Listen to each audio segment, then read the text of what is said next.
Hi, everybody. Today is the 28th day of April. It's the 31st day, actually technically 32nd day of the Omer, and it's President Biden's first joint address to Congress ahead of completing his first 100 days in office. Welcome to the Jewish Democratic Council of America, JDCA's pre-address schmooze. My name is Bobby Saferstein, JDCA's Director of Programming and Strategy. And I'm Adam Rosen.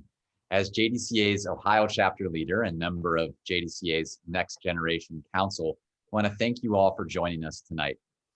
JDCA is the only national organization combining Jewish values advocacy with a democratic political agenda.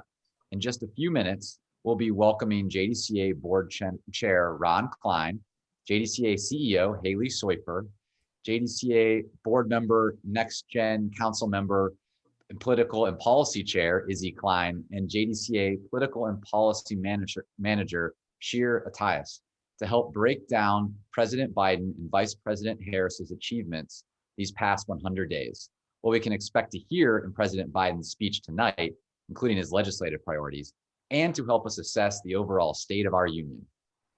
Now, it's important to note that tonight is not a traditional State of the Union address. It's a joint address to Congress that's taking place at a time when our country is grappling with simultaneous crises, including recovering from a global pandemic, rising domestic extremism, and a historic racial justice movement. And due to the current coronavirus 19 pandemic, which has so far claimed more than 573,000 American lives and more than 3.14 million individuals globally, there will only be about 200 people in attendance. No guests, no designated White House cabinet survivor. Cabinet secretaries will be viewing the address from home, and many Republicans have chosen to boycott the address altogether. We'll also be hearing from the president at a much later point in his first year than we typically do, 100 days to be precise, which became a tradition during the presidency of Franklin Delano Roosevelt, another president faced with a series of unprecedented crises. The tradition of the president addressing Congress is actually set forth in the Constitution. So this is President Biden's first opportunity to address Congress and the nation in a ceremonial and important manner. The president's speech begins at 9 p.m. and we invite you to stay with us until about 8:30 in the lead up to the address. Towards the end of tonight's program, we'll be taking audience questions for our featured guests. We ask that you please post them in the chat, in the Zoom chat feature, and we'll do our best to get to everybody's questions. I also want to invite you all to visit jewishdem's.org to learn all about our upcoming programs, including one this Friday at 2 p.m. Eastern Time called Black Lives Matter is a Jewish Value, featuring remarks by Representative Debbie Wasserman Schultz, Representative Brenda Lawrence, Representative Lucy McBath, Representative Colin Allred, and Representative Dean Phillips to discuss the importance of the House Congressional Caucus on Black-Jewish Relations and where we go from here as a country, as communities on the road from accountability to justice, following last week's verdict in the murder of George Floyd. You'll also learn all about what it means to be a JDCA member and all of the benefits of membership, including special briefings and our Meet the Members series, where you'll have the opportunity to interface with freshman members of Congress, including Representative Jake Auchincloss, Representative Mondaire Jones, Representative Richie Torres, and many, many others.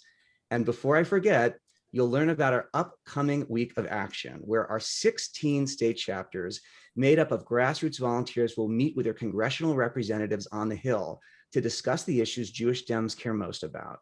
To join a local JDCA chapter and be a part of our week of action, visit jewishdem's.org. So without further ado, let's jump right in and welcome JDCA CEO Halie Soifer, JDCA Board Chair Ron Klein, and JDCA Board Member, Political and Policy Chair, and a member of our Next Gen Council, Izzy Klein. Welcome, everybody. So Ron, this first question's for you. Today is President Biden's first joint address to Congress. And as a former congressman yourself, share with us a little bit about the atmosphere that they can expect there to be tonight. And what's it like to be in that room? Well, thanks for asking me the question, Adam. And it's great to see everyone. And thanks for joining us all tonight at JDCA's event. Well, for those of you who've seen The American President before, at the very end of the movie, you see this Michael Douglas moment, and all of us are smiling because we love that movie so much.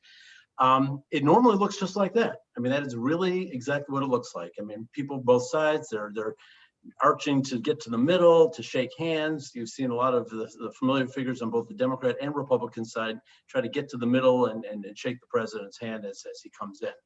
Tonight is going to be very different. As you already have seen, the limited size is 200. The Chief Justice will be there. Normally it's the Supreme Court, the entire Supreme Court, the Joint Chiefs of Staff, our military leaders, the cabinet, with the exception of one who's always kept off in case anything bad were to happen, and then all the members of Congress. And tonight, just the Chief Justice is going to be there, no cabinet members. Obviously, the spouse will be there, but everyone else is limited based on invitation. So Democrats and Republicans will be there. It's going to be a little different looking. Usually it's jammed to the rafters. Being in the room, it's a very exciting feeling, as you can imagine. And I think even tonight will be that way. Certainly the Democrats are going to be very excited to see Joe Biden stand up there and give his presentation. I think another thing to observe for all of us and we sort of thrive on it, feel good about it, is the fact that behind him will be the Vice President, Kamala Harris, and the Speaker of the House. Vice President, of course, is the presiding officer in the Senate. So last time it was Mike Pence and Nancy Pelosi. And if you remember the looks on Nancy Pelosi's face while the whole thing was going on with Donald Trump, it was really a sight to be seen with the final ripping up of the speech and all the rest of this stuff. But you're not going to see that tonight, of course. And you're going to see, a very positive, smiling Nancy Pelosi, I'm sure, on the points when she can do that. And so same thing with Kamala Harris. And they will be there in, of course, moral support. Now, as you also know, that the way these things usually go is there's usually a partisan response to different things that are said by the whoever the president is. Democrats will find their voices at certain times. Republicans will find their voices. There's usually some times when the presidents will use certain language and certain portrayal of certain things, usually about the military or certain things that are sort of unique to the United States, that everyone needs to stand together and clap. And it's not so much about the president, it's more about the moment and expressing something that's a common American value. But I would say that we live in unprecedented times. The Republicans seem to be just the opposition party at this point and don't seem to want to be getting along on anything. I understand a number of the leadership have already decided they're not going to go tonight, which is pretty amazing, but that's their call. So I think this is a wonderful opportunity for President Biden to show what his first 99/100 days have produced and what his vision is going forward. Thanks, Ron. Do others want to add or?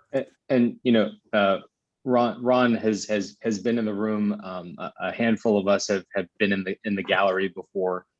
It is an amazing kind of evening, and this year it'll be different for a number of reasons that Ron noted. I think that the most interesting part of the setting, though, is certainly the historic nature of two women standing up there behind the president, as he's delivering the State of the Union. Never happened before. Couldn't be, prouder of the position that we're in this country right now to have that happen. Just a real amazing thing for daughters and sisters and moms to be able to see. But I will say that the nature of the speech right now, the fact that it's still in this pandemic, the fact that the Congress is kind of on a weird recess period, so a lot of Republicans have given half valid excuses to not attend. It will be an audience that I think is both somewhat relieved that a grown-up is leading the country again, but also somewhat subdued because the same energy won't be there because you won't have a packed chamber, and so I think that might be kind of a strange thing for Biden to react to, because he's been in the room on both the audience side and sitting behind the president delivering the State of the Union for eight times, 7 times. And so I think that, there's always kind of this feeding off of the audience that that presidents can do, and sometimes it's negative. I don't think we're going to see that, but I think there will be a positive but subdued kind of energy going into this. I agree, and I'm just glad to see that both Ron and Izzy noted what I consider to be one of the most significant and momentous aspects of the speech tonight, which is those two women behind the president, and not just two women, but also a woman of color. And I'd like to think that when our children watching this speech can look at the three folks there, the president, the vice president, the speaker of the House, that hopefully all Americans can see the diversity that this administration brings to Washington and brings to our country, and that people will see themselves, frankly, especially the next generation.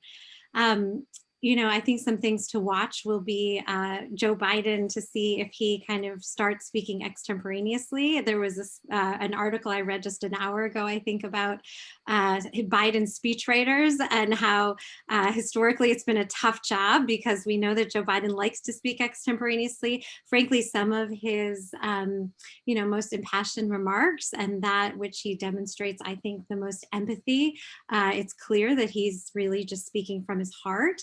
Now, this environment is not always the best for that, but let's see. You'll know when he's not reading from the teleprompter, when he's speaking just on the fly, from his heart, extemporaneously. And I would have to bet that he will do that at least once in this speech. I look forward to it, actually. But what we won't see, you won't see some of the craziness you saw over the past 4 years. It's hard to believe, but it was just 13 months ago that Donald Trump gave his last speech before Congress. And yes, in addition to Nancy Pelosi ripping up the speech after, which was not planned, but I think was just instinctive. And I can imagine if many of us were in the same position, perhaps we would have done so. It was filled with so many falsehoods, in addition to just such divisiveness. If you recall, he also gave a medal to Rush Limbaugh. It was truly crazy. And that was just 13 months ago. I can guarantee you there will not be any crazy tonight. And it is heartening to see just how far we've come. And we'll see that tonight in the Capitol. I think we're all looking forward to that. And we're all going to be, watching this from home. We're still in this pandemic, and it's going to be very interesting to see such an empty space. Izzy, I'm just curious. Normally at these types of things, you have like Democrats responding positively to a more democratically inclined type of position, Republicans booing, or vice versa. With so many fewer people in attendance and Republicans, we'll see who shows up, kind of boycotting this.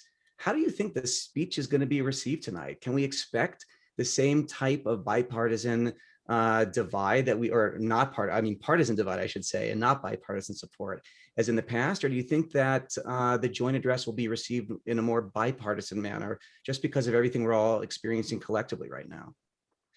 That's a good question, Bobby. And I think my suspicion is that Biden's tone is going to be somewhat somber.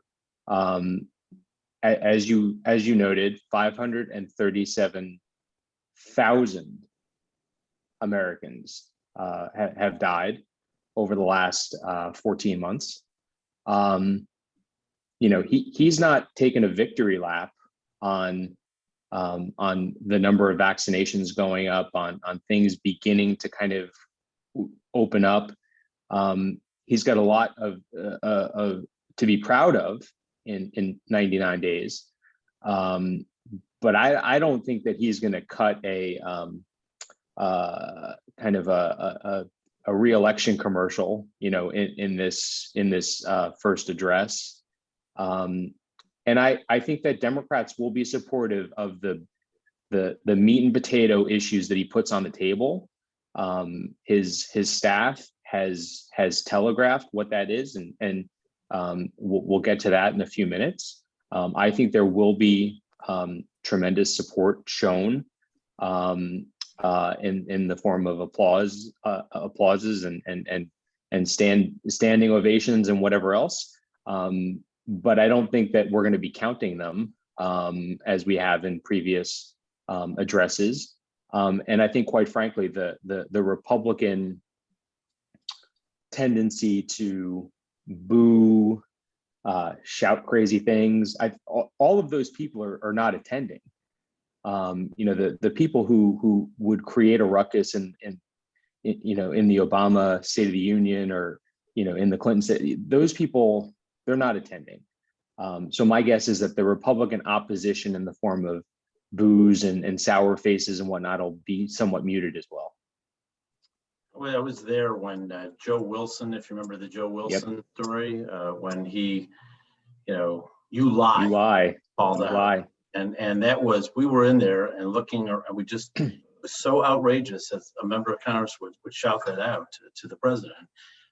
And of course, the next day he went out and raised $1 million off that. And that was sort of the beginning of that type of behavior, which, we've taken steps along the way where things have become more and more, accustomed, and that becomes the norm. And obviously Donald Trump took it to the new level. But I think what you're hearing from all of us, I think most of you would agree that Joe Biden is what you get. I mean, he's a mensch from the way we think about things. He's just a very down-to-earth guy who speaks from his heart. And that authenticity is the reason he won, and that authenticity is what has carried him for this first 100 days. And I think that's what he's done so far and what he's put on the table. People can discuss whether it's right or wrong, or the taxes are right, or this should be included, not included, but it's a big vision. And it's a big vision to respond to big problems in our country right now that have been exposed even more so through the COVID-19 experience we've had. So this is a once in a generation type of president, and I think that's what you're going to see tonight. So, speaking of our mensch in the Oval Office, Halie, how has the Jewish community responded to the president so far?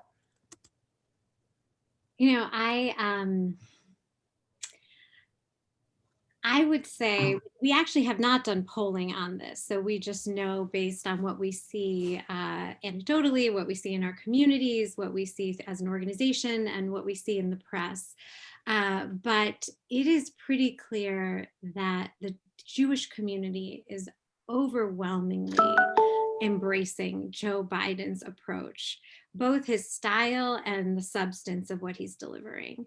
And the style matters, especially after 4 years of such a bombastic, divisive, offensive president, to now have someone who has demonstrated such empathy, is attempting to be inclusive in every way. And frankly, that includes the Jewish community too.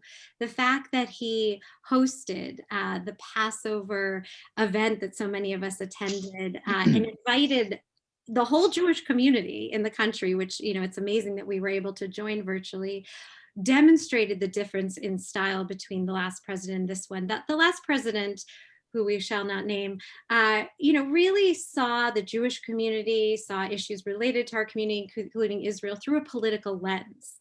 And, for events at the White House, for briefings, whatever it might be, it was inclusive of Republicans.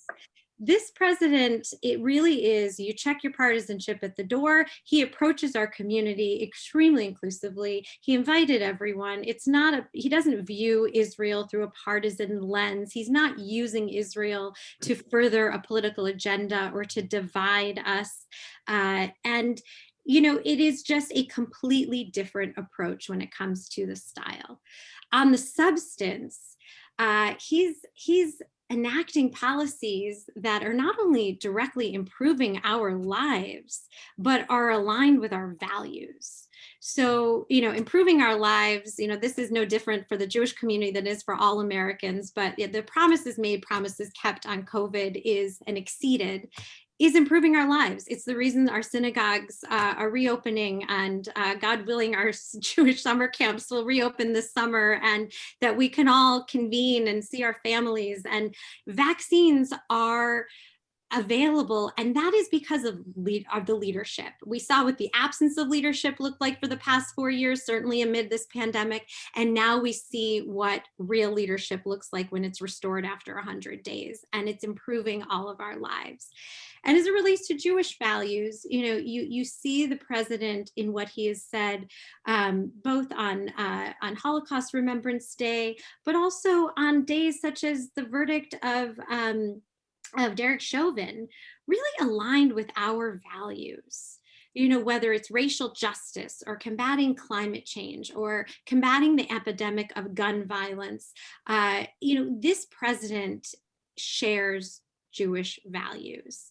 And I'd like to think that beyond just us enthusiastic Jewish Democrats who were with him from the very beginning and believed in and are now seeing the results of his efforts to restore the soul of our nation, that this will also include we'd like to think those beyond even the supporters, because, while the White House frequently says this, it's true. Even if measures like the COVID relief bills pass on partisan lines in Congress, there's bipartisan support in this country for the things the president is doing. It is bipartisan. And I'd like to think that within the Jewish community, we will see that too.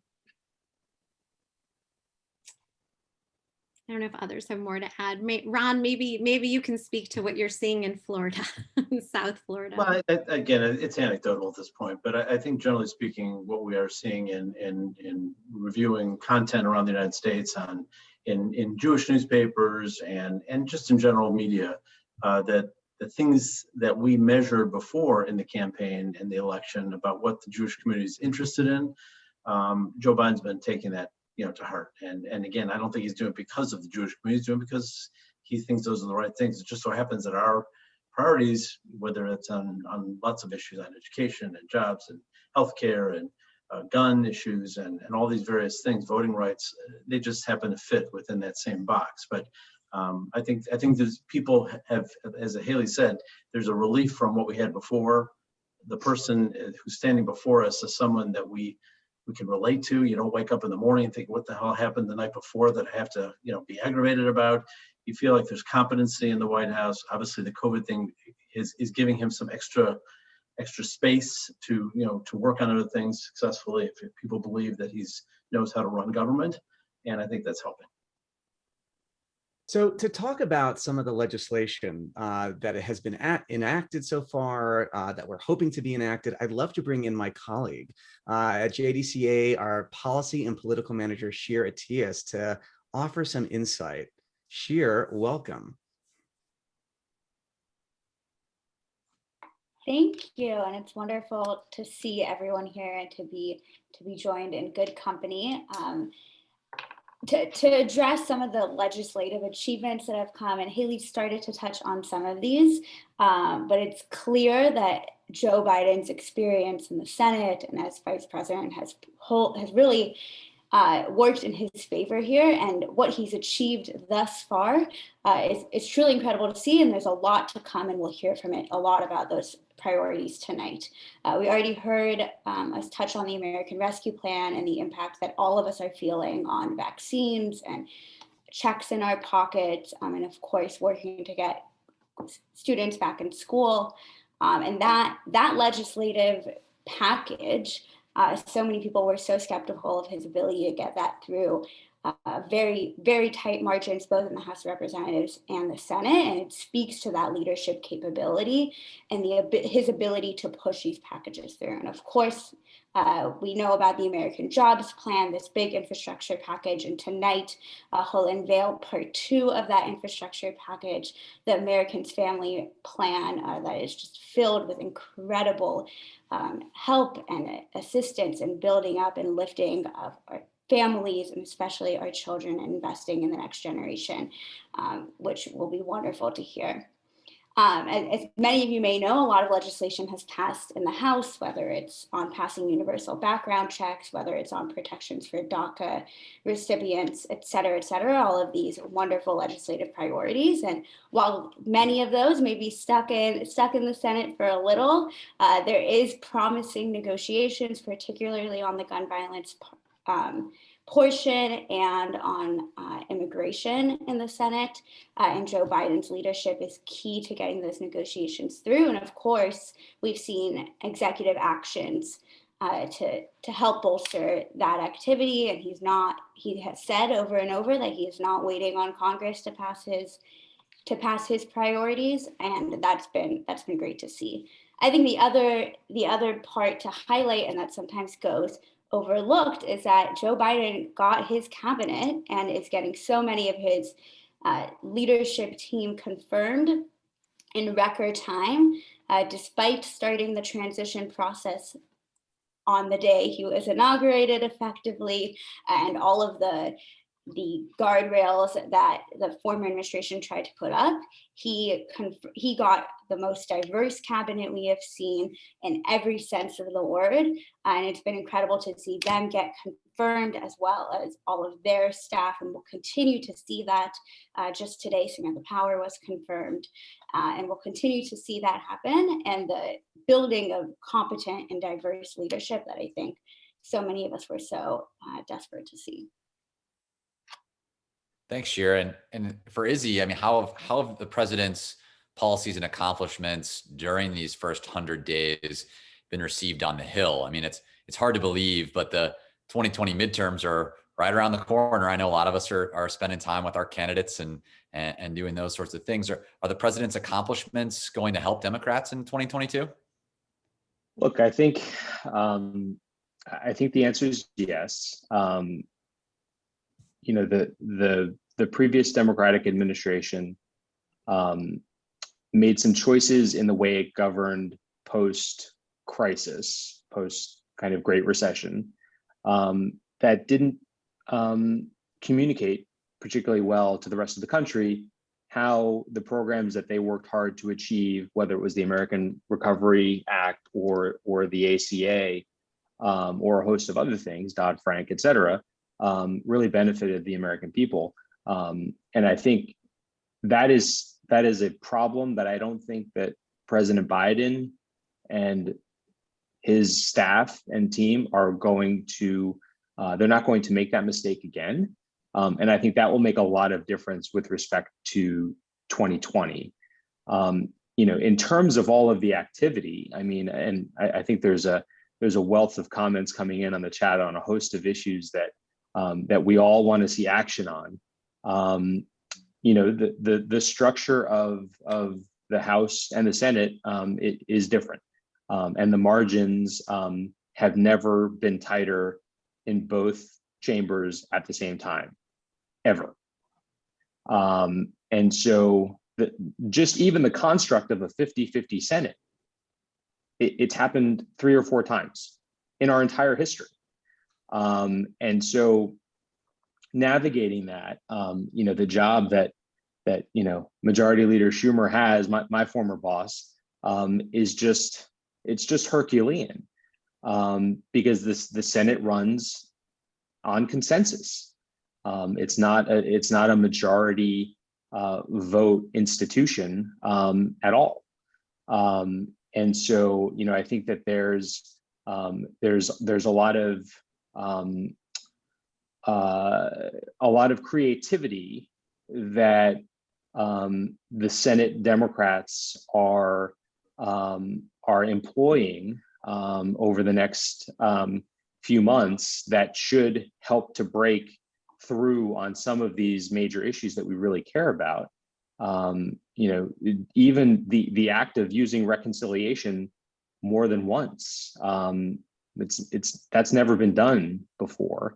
Reconciliation has been used to pass things in the Senate using 51 votes instead of 60.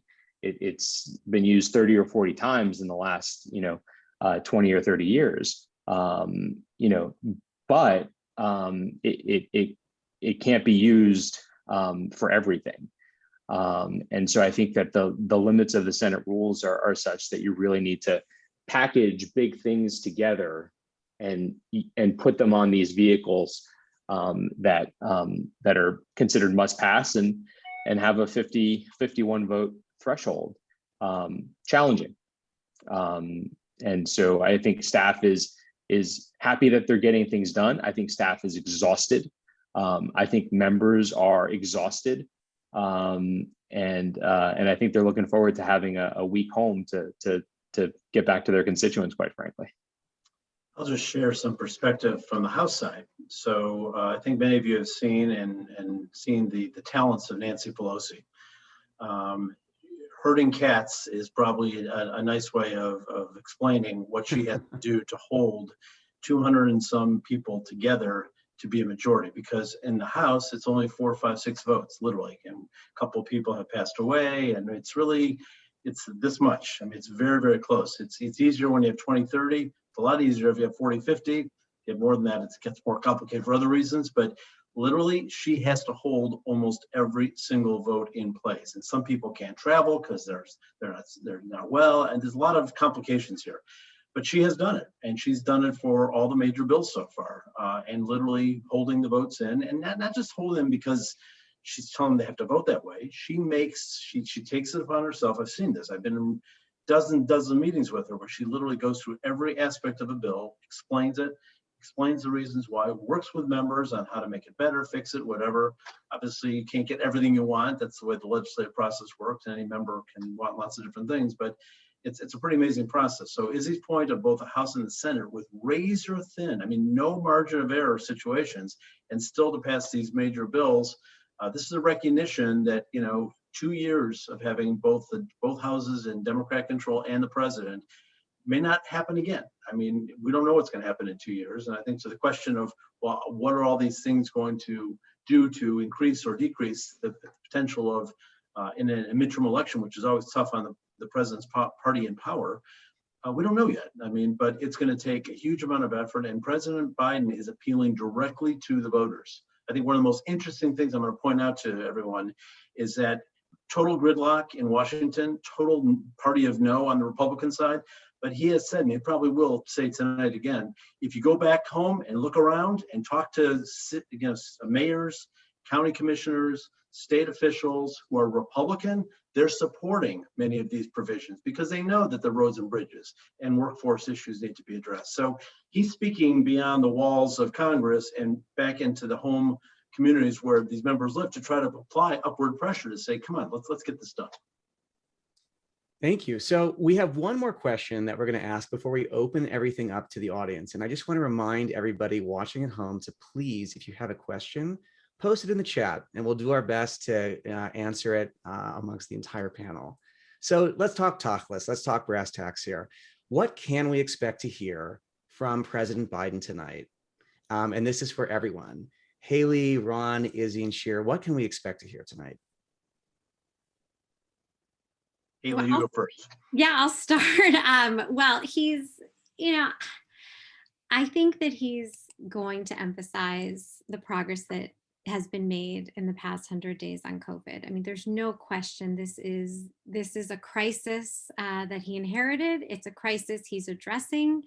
And it's really not just promises made, promises kept. It's promises made and expectations exceeded. I mean, he has delivered. And, it has been the emphasis of his administration. Something else that he will address is, if tomorrow marks 100 days in office, it also marks 114 days since the chamber in which he's standing was occupied by seditionists and insurrectionists and domestic terrorists who threatened the lives of everyone in that chamber. So, that is something that I'm sure he will find a way to address delicately, but it's something we can't forget. And it's something where perhaps those Republicans who returned from their hideout that day on January 6th and still voted against certifying the election, still sided with those insurrectionists, they might be protesting tonight and not joining the State of the Union, but they're still in Congress. We have extremists in Congress. We have a QAnon caucus in Congress. We have a member of Congress who, believes we're all space laser wielding Jews. And it is critical that we continue to think about, and that he continues to talk about, the measures that he's taking, frankly, to defend our community, our country against these threats, and our democracy. And this gets into, I see in the chat, a lot of people talking about the importance of the For the People Act and HR 1 and defending our, frankly, our elections, because they are under threat. But the emphasis of his remarks will actually be on a new plan. We've seen the American Rescue Plan. We've seen the American Jobs Plan. And tonight he's going to come out with the American Families Plan. And he's going to talk about, and this gets to what Ron was saying, how he's delivering for the American people. He is delivering for families. And this is a plan to help families with, it'll pay for 2 years of preschool, which is just crazy that in this country we all pay, the average is $14,000, and many of us pay a lot more for preschool, and to pay for 2 years of community college. So, higher education, and then supporting Head Start. He's also going to, the proposal includes 12 weeks of paid family leave, which again, it's, you look at Europe, they're so ahead of us, Canada, others. We should have paid family leave. Families have been impacted tremendously. Women especially have been bearing the burden of the impact of this pandemic, especially in the workforce. And he is going to propose something that will deliver for the American people. Now, how he's going to pay for it, includes some tax cuts, which might be tough for some to hear. And frankly, that's where the partisan fighting will come in. But the vision he'll lay out tonight is the third stage of his plan to help Americans. First was jobs, next was infrastructure, and now is to help our families. And that will be the emphasis of his speech. Anyone else care to share some insights about what we think we might be seeing tonight? Izzy, want to say anything? Oh, look, I think Halie laid it out really well, and I'm eager to get to questions. I will say that the one piece that I think is worth watching, is really the fact that he's bringing a level of normalcy, I think, to the governing process that has been missing for the last 4 years, and I think that the pins and needles that we were on each time the previous president got up and spoke, I think will not be there. And I think that as a result, you're just going to see a lot more positive reviews and everything else as he kind of goes through the speech and finishes. And again, I think people are going to feel relieved. I really do.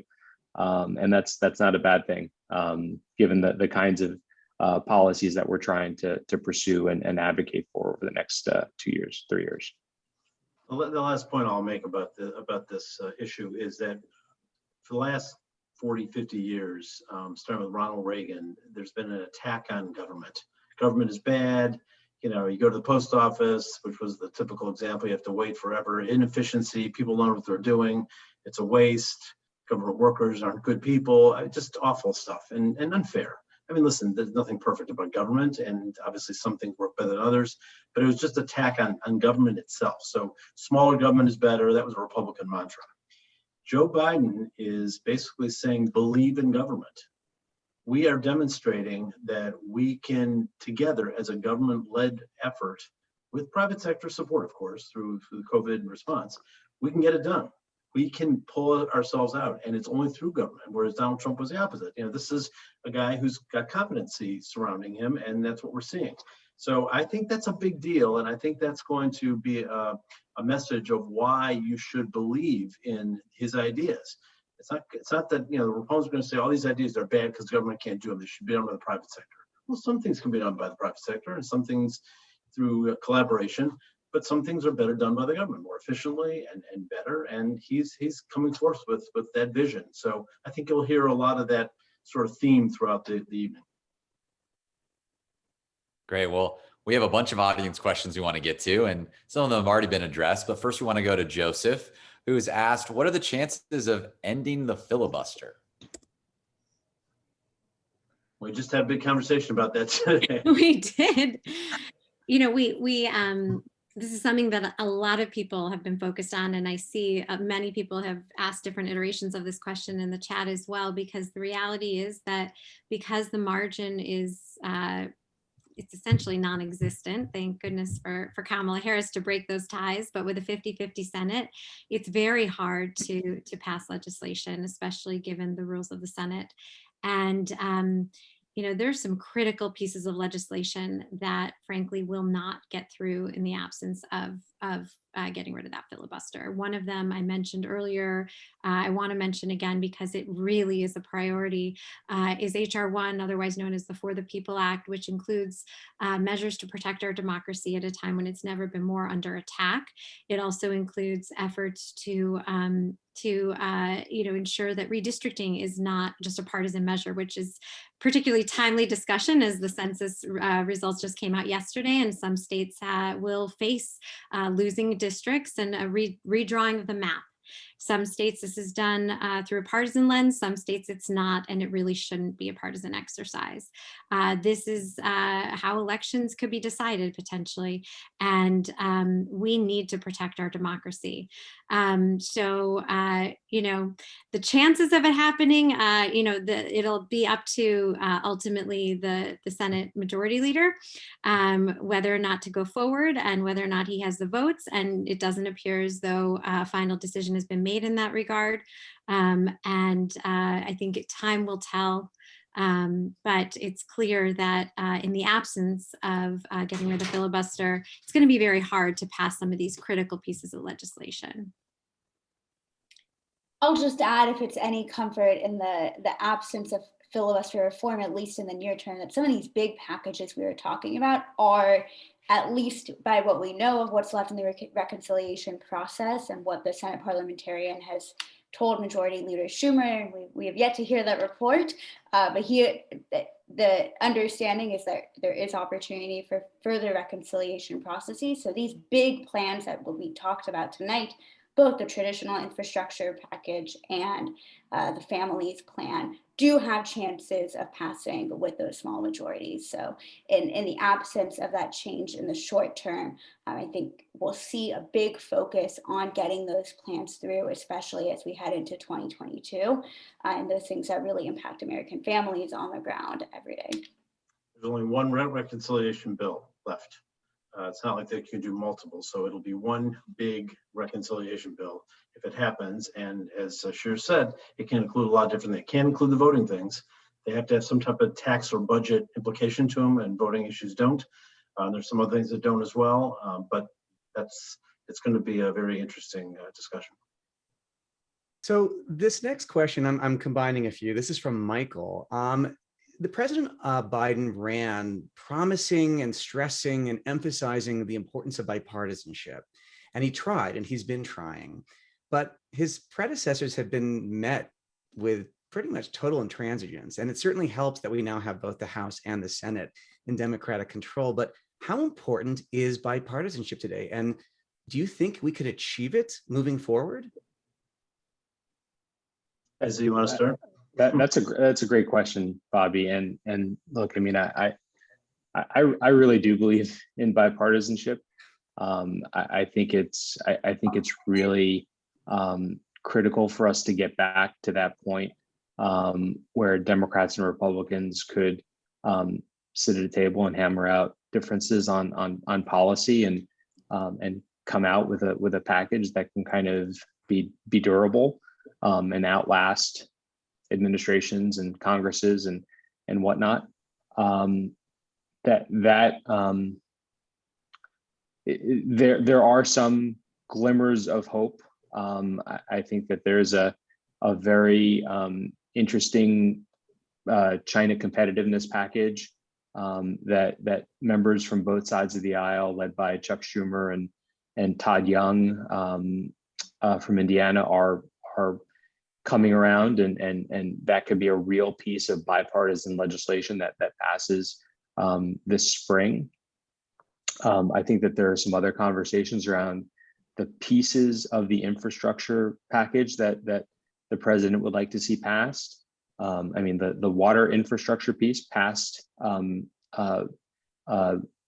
complete with every Democrat and every Republican on the Senate Environment and Public Works Committee supporting it.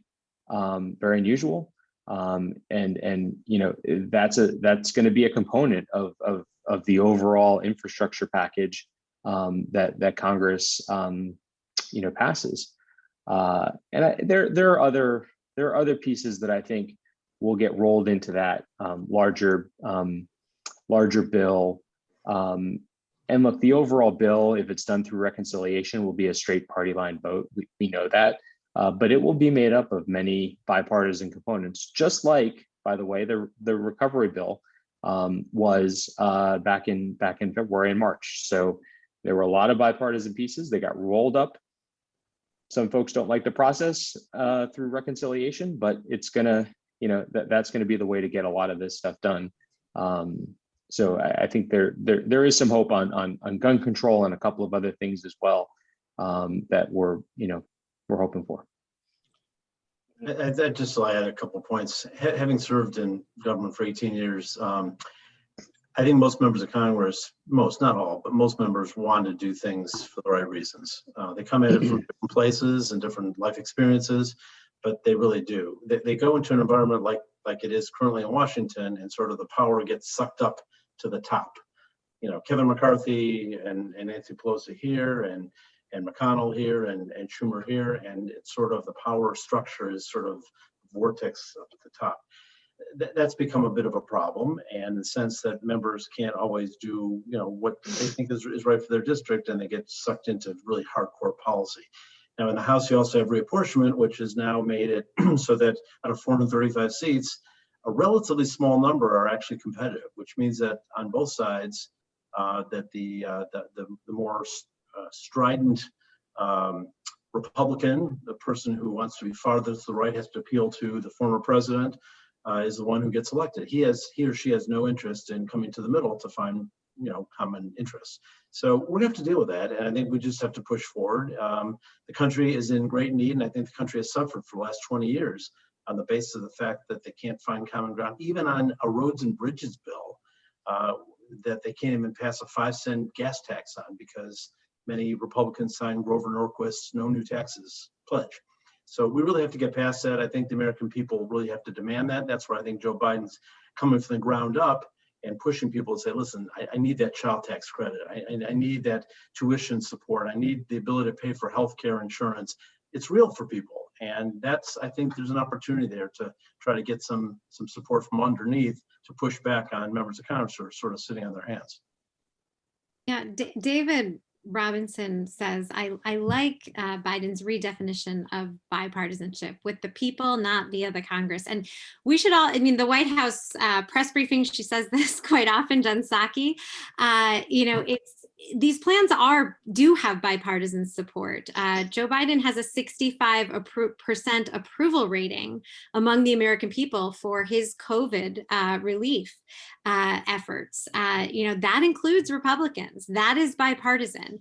Just because it's a partisan vote and Mitch McConnell will not allow any of the members of his caucus to stray or to give Biden one vote, doesn't mean these efforts are not bipartisan when it comes to the American people.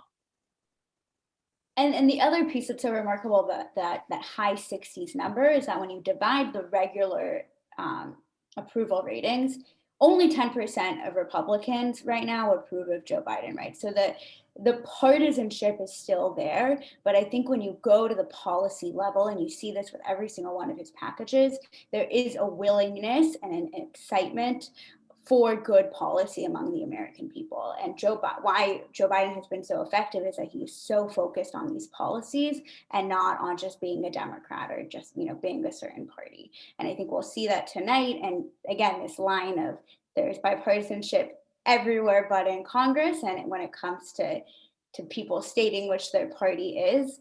And I think that gives hope for good policy. And hopefully, if we do our jobs well, as people in the political sphere, people will see where those good policies are coming from, and understand the politics behind it.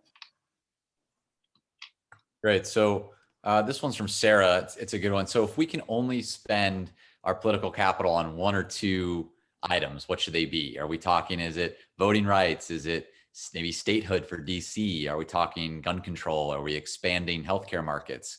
What are those one or two things that the political capital should get spent on over the next year and a half or so? I'll speak up on this. Voting rights to me are such a strong American value. And I'm so deeply offended that the Republicans, for whatever reason, are doing whatever they can to take away what everyone in America should look at as the most valuable right. We fight wars for this. People come to our country to become American citizens, and they will never miss a vote in their life if they don't have to. Yet people in this country are doing whatever they can to try to, change the rules and make it more difficult. Now we're going to do whatever we have to do, and I know there are plenty of states that were even this last election made it more difficult to vote, and people worked around it. Georgia is a perfect example. But we have to fight for this one. This is really it. And it's not just because of one election. It's because this is going to have a continuum of impacts. Gerrymandering and the way the election, you're talking about another 10 years of the way these lines will be drawn. This will affect Congress and the makeup of Congress and state legislatures for another 10 years, regardless of which way the demographics or the policies are being debated by the political parties. So this is a very serious issue. It has to be done in this next year and a half. I think it's just one of the most crucial things, that everything flows out of the ability to get a majority of votes on any given issue. So I completely agree with Ron on this point, and voting rights and all of the other things that are included in HR 1 they're just critical. From a raw political perspective, if I were the boss, I would love to see DC and Puerto Rico made states, and I would put all my chips on those two, because I think what we need long term, in addition to these voting rights issues and redistricting and everything else, we need more senators in the U.S. Senate, because the math is not going to change markedly in the Senate unless you have those states that should have representation with representation in the U.S. Senate. And I think that is a long-term play. It should be a long-term play for us. I don't, we were all kind of tickled in the 80s and 90s with the DC statehood campaigns that just never quite took off. There are serious people who are considering it now, and I think that's the fact that the House passed it, is a good start. And if I could choose one thing, I would choose to change the math in the U.S. Senate for generations to come. Excellent. So we only have a few minutes left. Any final comments, remarks, a final word on what we can expect tonight, should we look forward to, and what tomorrow is going to bring? Izzy, Ron, Halie, Sheer. I'll just say, on the note of what tomorrow brings, there are a lot of calls to action that will come out of this, the importance of grassroots activism here. And, Joe Biden will stand and he will say that he wants paid family leave and that he wants comprehensive immigration reform and that he wants gun violence prevention. But none of that will happen without people on the ground consistently pushing for that. And I think as excited, and I cannot wait to get on my couch and turn that TV on and see real leadership, to not take that for granted, even during tonight, and to remember the fight that's ahead. Anyone else? Halie? Yeah, I mean, I'm watching the chat. It's very interesting. I mean, there's no question that, just to go back a minute to your last question, the top priority, at least of this group, does appear to be similar to, and I agree with Ron and Izzy, voting rights and HR1 and protecting our democracy. Because frankly, and this is not always the case, but we are seeing now an unprecedented attack against it. And I also agree with Mike in the chat, who has written, tomorrow will be what we make of it. There is a practice after these speeches, and then you see it the whole next day of talking heads. You'll get the Republicans and the Democrats, and they have their talking points ready to go now, right? No matter what Joe Biden says, Tucker Carlson and the crazies, in my view, on Fox News, are ready to critique it. Maybe they'll say his style was off. He was slurring where, they're going to criticize his style. They're going to criticize his substance. But what they won't be able to say is that it was full of just patent lies. And that is what we did for 4 years after watching these speeches, Trump's speeches. I mean, this truly is the return of normalcy, the return of competence, the return of empathy. And that matters to the American people. So I think tomorrow we'll all be able to see, as Sheer just said, we now have a leader, and not only do we have a leader that we appreciate, but we appreciate it so much more because we had the opposite for 4 years. We had someone who is the antithesis of our values for 4 years. And now you truly have someone who's doing everything he can to improve the lives of the American people. So anyone who's saying anything other than that tomorrow, I think has their talking points written tonight. Their talking points were probably written days ago. And, this is just politicking. But what matters is what comes next in terms of passing this actual legislation that will deliver for the American people. So, final, most serious question of the night before we wrap it up. How many times are we going to hear, I give you my word as a Biden, or look, or here's the deal? What do you think? Here's the deal. Here's the deal. He likes that. He likes it. See if he puts his aviator sunglasses on. That would be fantastic. Here's the deal. I feel like if I was a Joe Biden speechwriter, I feel like I would put that in there just so he was, he kind of felt that the speech was written for him. I mean, that's his voice. Let's see. I hope, I certainly hope and expect that it will feel like Joe Biden, not Joe Biden writing from a teleprompter. I mean, that's the person we all elected. I want to add one last, Bobby, I want to add one last thing if I can. You all are members of JDCA or interested in JDCA, and as JDCA members or interested people, you love our country, and you want to do whatever you can. That's why you're on this call tonight. The 2020 election has started. 2022 election has started. And when we talk about tomorrow, it's on its next stages tomorrow. The Republicans are already plotting and planning, opposing everything, sort of, everything they could say about Joe Biden and the party and all that. Our key is to be engaged. The biggest criticism about Democrats is between elections, we have a tendency to fall asleep. And, we fight hard to win an election, and then we sort of disappear for 18 months. We can't do that anymore. What Joe Biden's going to lay out for us tonight, what he's been doing for the last 99 days, is to give us the platform, the blueprint of what we can daily be talking about to our friends, our neighbors, writing op-ed pieces, participating in days of action, lobbying, talking to anybody we can talk to, convincing people that this is the direction that we need to be going as a country, and that Joe Biden and the Democratic Party is leading us. So we thank you in advance, but we are charging you with that responsibility to work with us and others to do that. Awesome. Well, thanks to all our panelists. Thanks to my co-host, Bobby, and to all of you for joining us. We look forward to seeing you next time, and enjoy the address tonight. Everyone have a good evening. And please visit jewishdems.org to learn about all of our upcoming events. And we hope to see you on Friday on Lag BaOmer for our Black Lives Matter is a Jewish Value. Thank you so much, and we'll see you next time. Take care, everybody. Thanks, guys.